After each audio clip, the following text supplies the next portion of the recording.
2024। 19 April প্রথম দফার নির্বাচনে রাজ্যের জলপাইগুড়ি, আলিপুরদুয়ার এবং কোচবিহার জেলায় নির্বাচনের দিন হলেও 8 এপ্রিল সোমবার ভোট দিলেন বয়স্ক এবং বিশেষ চাহিদা সম্পন্ন ভোটাররা। বাড়ি বাড়ি গিয়ে ভোট গ্রহণ শুরু করলো নির্বাচন কমিশন।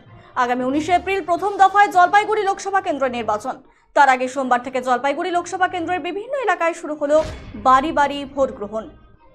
জেলার অন্যান্য জায়গার মতো ধূপগুড়িতেও শুরু হলো বাড়ি বাড়ি ভোট গ্রহণ। বাড়ি বাড়ি গিয়ে ভোট গ্রহণের দায়িত্বে রয়েছে মহিলা ভোটকর্মীরা, সঙ্গে রয়েছে মাইক্রো অবজারভার। নিরাপত্তার জন্য রয়েছে কেন্দ্রীয় বাহিনী জওয়ান এবং রাজ্য পুলিশ। বয়স্ক ভোটার এবং বিশেষ চাহিদা সম্পন্ন ভোটারদের ভোট কেন্দ্রে নিয়ে ভোট দেওয়া খুবই কষ্টকর বলে দাবি। সেজন্য তাদের সুবিধার্থে বিশেষ ব্যবস্থা করছে কমিশন। বাড়িতে গণতান্ত্রিক অধিকার প্রয়োগ করতে পেরে খুশি ভোটারদের পাশাপাশি তাদের পরিবার।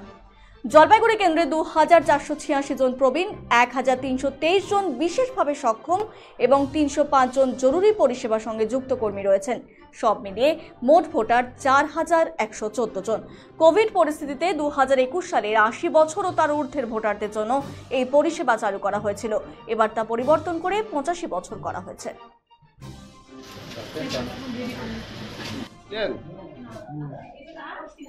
ভোট দিয়েছেন?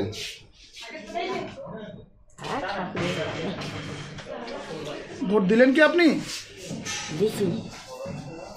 বলছি, এই যে নির্বাচন কমিশন বাড়ি বাড়ি ভোট নিতে আসছে, আপনাদের কতটা সুবিধা হচ্ছে? কতটা সুবিধা? হ্যাঁ, সুবিধা তো হচ্ছে যে চোখে তো দেখি না রে বাবা। ভোট কেন্দ্রে তো যেতে পারবেন না।